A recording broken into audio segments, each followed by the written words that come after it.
semua, STMM. NIDN saya juga 0431128804. Saya adalah dosen dari Institut Bisnis Muhammadiyah Prodi Manajemen.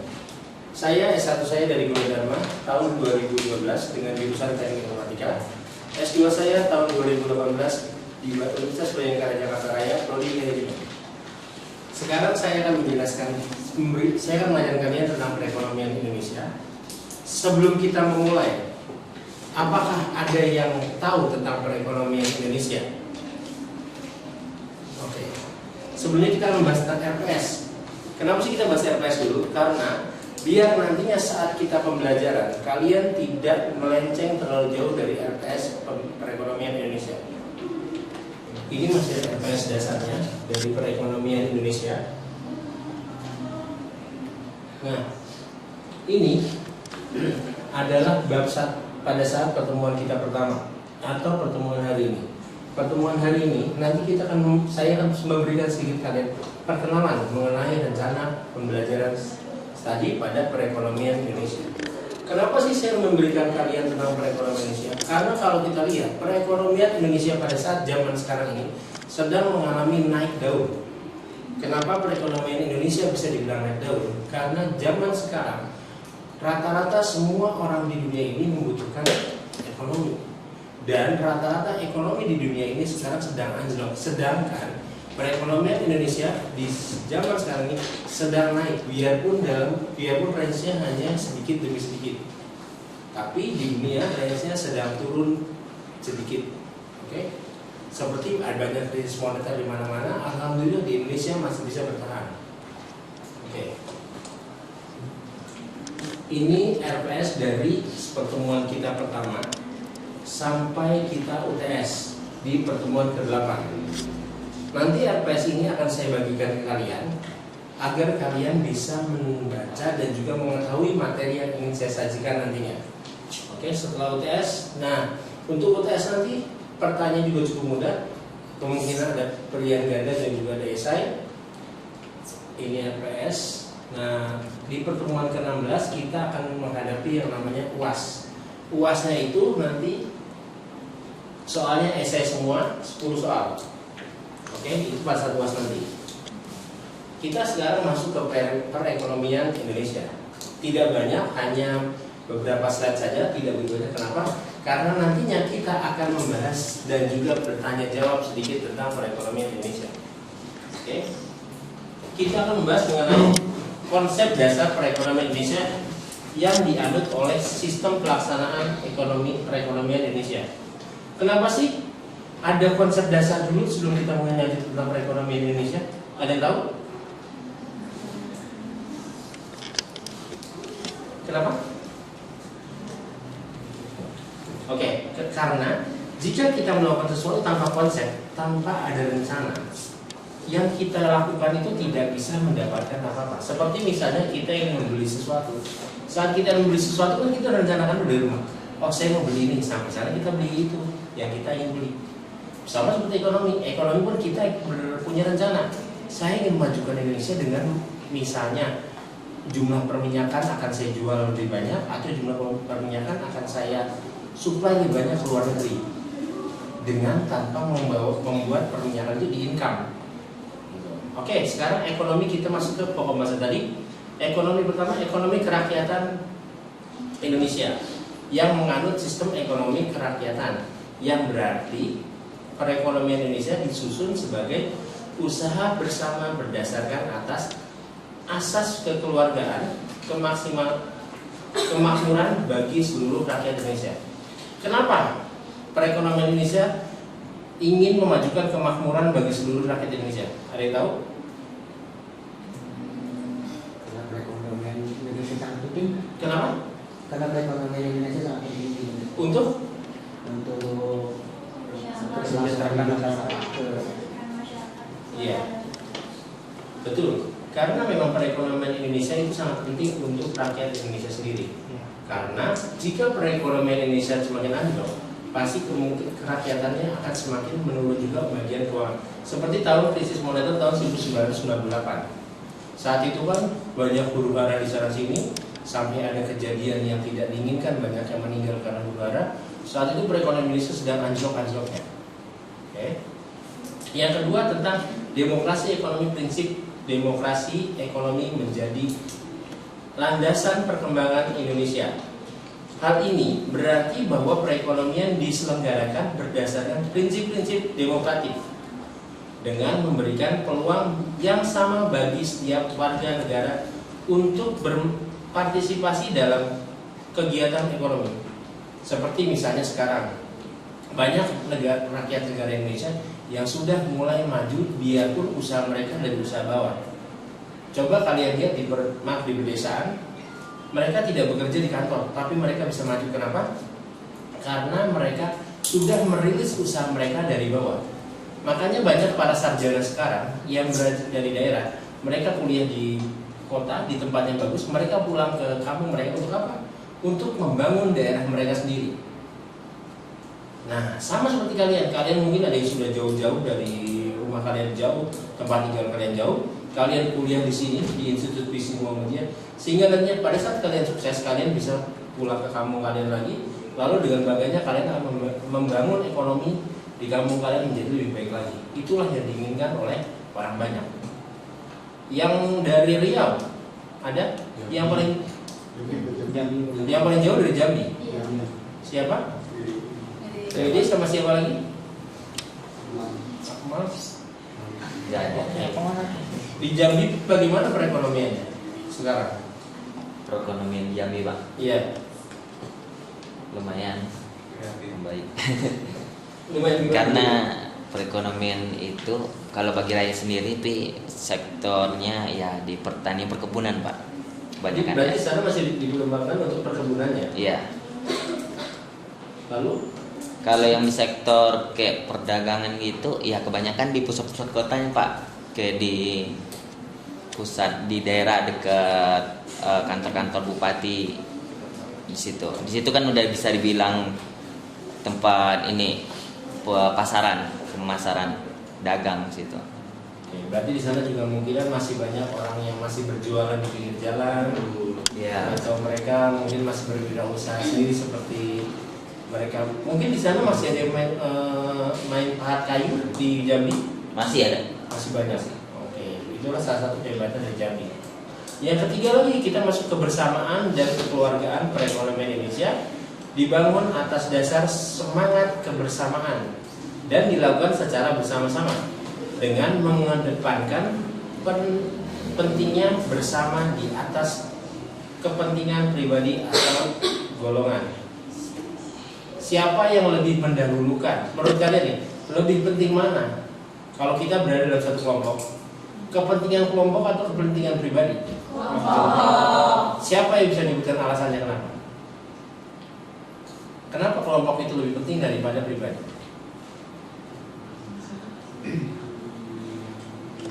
Gimana? Karena ketika tujuan kelompok itu tercapai, hasilnya dirasakan bersama. Kalau pribadi cuma dirasain sama satu. Betul. Itulah perbedaan antara kelompok dengan pribadi. Kalau kelompok kita memenang seperti inilah, kita menangkan tim bola. Kita pasti bekerja sama. Kalau kita main bola itu sendiri, hasilnya nol. Tapi kalau kita kerjasama, pasti kita bisa menang. Kita bisa mendapatkan yang lebih baik lagi. Makanya saya sarankan dari kalian sekarang ada, kalian sudah mulai kenal yang namanya pekerjaan di luar sana. Di pekerjaan di luar sana pun seperti itu. Kalian sudah bisa mulai membantu satu dengan yang lainnya. Buat apa? Buat nantinya kalian pada saat kalian ke depan, kalian bisa membantu satu dengan yang lainnya. Misalnya si Alfian suatu saat pada saat keluar dari Institut Bisnis Muhammadiyah sudah menjadi orang sukses, sudah menjadi orang yang bisa dengan bangganya berkata apa yang kalian butuhkan. Nah, di jalan tiba-tiba dia bertemu dengan WD masih aduh gimana nih, belum dapat apa-apa. Terus si Alfian ngomong, bertemu dengan WD, kenal ingat aku nggak? Alfian ngomong gitu nih. Terus WD ngomong, siapa ya? Kok kamu rapi banget? Nah, si Alfian nggak kenal. Gini kita ngomong bahasa gaul ya, nggak kenal gue. Siapa ya? Terus si Alfian ngomong, saya adalah teman kamu pada saat kamu kuliah. Gini. Siapa mau kerja apa? WD bicara. Saya tidak boleh. Di situ tempatnya Alfian saling membantu WD. Dia bisa memberikan bantuan. Ayo kalau mau ikut kerja dengan saya, atau ayo kalau mau kita usaha bareng. Itulah fungsinya dari tolong satu dengan yang lainnya. Oke? Terus kemudian ada lagi keseimbangan antara kepentingan individu dan masyarakat perekonomian Indonesia berupaya menciptakan keseimbangan antara kepentingan individu dan kepentingan masyarakat. Seperti tadi saya bilang kan, individu memiliki kebebasan untuk berusaha, namun dalam batas-batas yang tidak merugikan kepentingan masyarakat. Kenapa sih kepentingan individu itu kalau bisa tidak merugikan kepentingan masyarakat? Ada yang tahu? Kenapa kepentingan individu jangan sampai merugikan kepentingan masyarakat? Karena setiap kepentingan individu berbeda-beda. Kalau kepentingan masyarakat kan juga beda-beda. Kalau masyarakat kan bisa dimusyawarahkan dulu. Betul. Itulah fungsinya seperti tadi saya bilang, musyawarah. Kenapa ada musyawarah? Biar adanya saling tolong menolong, biar adanya rasa saling tanggung jawab yang satu dengan yang lain, yang satu semakin dekat. Makanya itulah juga harus ada rasa toleransi di dalam hati kita. Oke? Sampai sini kita baru poin 4. Ada yang mau ditanyakan? Gak apa-apa, kalau ada yang mau ditanyakan saya tunggu. Oke, sekarang kita masuk ke pokok pembahasan kelima, yaitu peran negara dalam perekonomian negara itu sendiri. Kenapa sih? Karena negara itu memiliki peran penting dalam perekonomian Indonesia, khususnya dalam mengatur kebijakan ekonomi, menciptakan iklim yang kondusif bagi pertumbuhan ekonomi, dan melindungi kepentingan masyarakat. Sekarang gini, kalian kalau tidak dilindungi oleh negara, seperti kalian ingin, sekarang kan sedang aktif yang namanya Instagram, TikTok, Facebook. Pasti kalian kalau ingin berbisnis lewat Facebook juga harus ada yang namanya surat izin. Kalau kalian tidak ada izin, ya mungkin kalian bisa menjual semuanya secara bebas. Tapi kenapa sih dibutuhkan surat izin? Dan surat izin itu kan juga terbantu dari negara. Sudah diizinkan atau belum? Oke. Kalau kalian ingin mendirikan toko, kalian pengen buat toko apa nih yang paling mudah yang kalian? Toko makanan. Oke, toko makanan. Makanan apa yang kalian suka? Seblak itu memang sangat marak lagi sekarang. Kue sus, sayur cincau.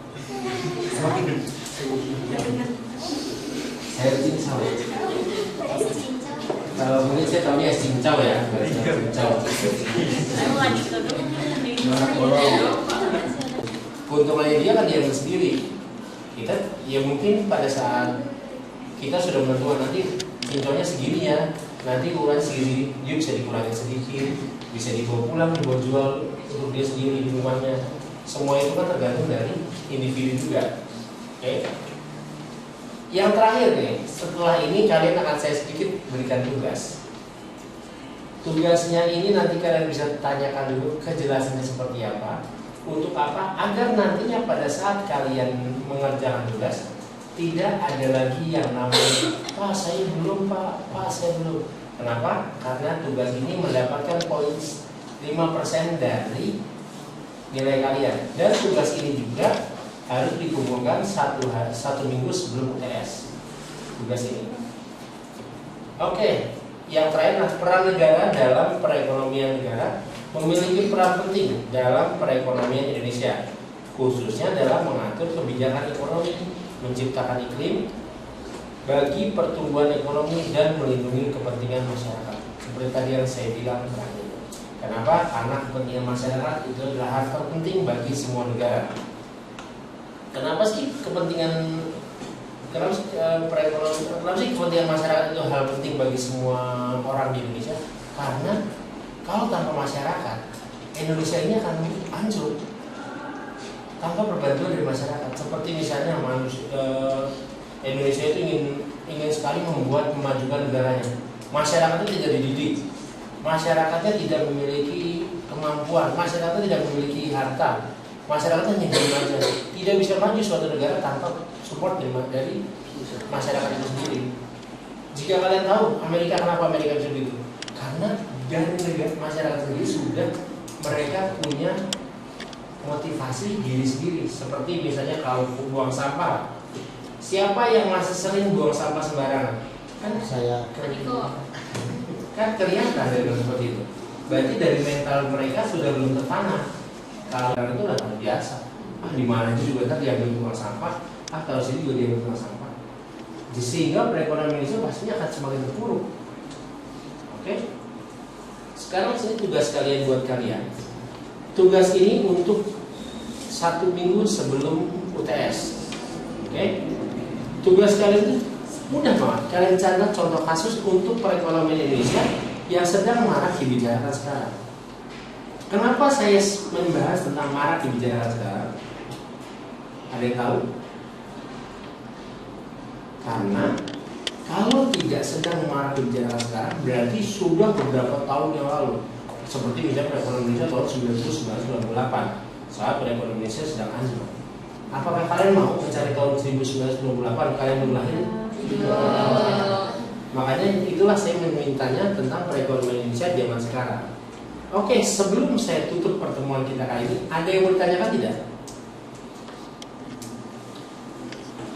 Ayo, bawa nanya aja. Iya, siap. Kan yang saya tahu hanya perekonomian Indonesia. Nah, saya ingin bertanya apa ada hubungan perekonomian Indonesia dengan negara-negara lain? Cakep ini pertanyaannya. Perekonomian Indonesia ada tidak dengan hubungan dengan negara-negara lain? Jawaban saya ada. Kenapa? Seperti misalnya jika perekonomian Indonesia semakin naik, pasti negara-negara lain akan berkata, perekonomian Indonesia semakin meningkat. Apa penyebabnya? Bisa saja dari minyak buminya sudah diolah sendiri. Karena sekarang minyak dan gas bumi Indonesia dilarikan ke Amerika Serikat untuk diolah di sana, tidak diolah sendiri. Perdagangan Indonesia berarti sudah mulai stabil, tanpa perlu impor barang-barang dari luar. Tani Indonesia seperti beras, terus sayur-sayuran berarti sudah stabil. Semua sudah tidak membutuhkan barang-barang impor. Seperti kalian lihat di mall-mall, pasti lebih banyak barang impor daripada barang yang lokal. Tapi kalau di pasar barulah lebih banyak barang lokal. Biasanya ada beberapa item yang ada di barang impor. Itulah yang menyebabkan perekonomian Indonesia masih belum stabil sampai sekarang, karena masih mengutamakan barang dari luar. Kenapa sih barang dari luar lebih diutamakan? Karena kemungkinan banyak orang yang beranggapan barang dari luar itu lebih bersih dan juga lebih higienis daripada barang sendiri. Padahal semuanya itu pembuatannya sama, hanya saja bedanya tempat dan juga orang yang membuat. Kalau di Indonesia, pendidikan di Indonesia sampai zaman sekarang itu masih di nomor sekian kan. Sedangkan kalau di luar negeri pendidikan itu diutamakan. Kenapa pendidikan diutamakan? Karena pendidikan itu bisa membuat orang berpikir lebih maju daripada orang yang tidak berpendidikan. Itulah makanya kenapa orang-orang zaman sekarang di Indonesia masih berkata, orang cuma kayak gini ngapain sekolah? Cuma kayak gini kenapa sekolah? Sedangkan di luar negeri para petani pun itu mereka lulusan S1, S2, D3. Itulah bedanya dengan orang Indonesia. Kalau orang Indonesia, para petani ngapain kuliah, ngapain sekolah, harus menjadi petani. Karena di luar negeri jauh lebih dihargai daripada di Indonesia. Nanti insya Allah kemungkinan kedepannya kita akan bisa lebih menghargai antara satu dengan yang lain. Ada yang mau ditanyakan lagi? Siap? Saya mau nanya, apa saja sektor-sektor utama yang menjadi pendorong pertumbuhan ekonomi Indonesia? Sektor-sektor utama pada mempengaruhi pertumbuhan ekonomi Indonesia itu banyak.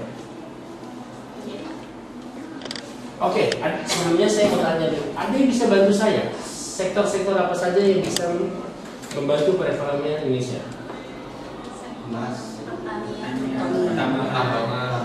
Kenapa pertambangan bisa membantu perekonomian Indonesia?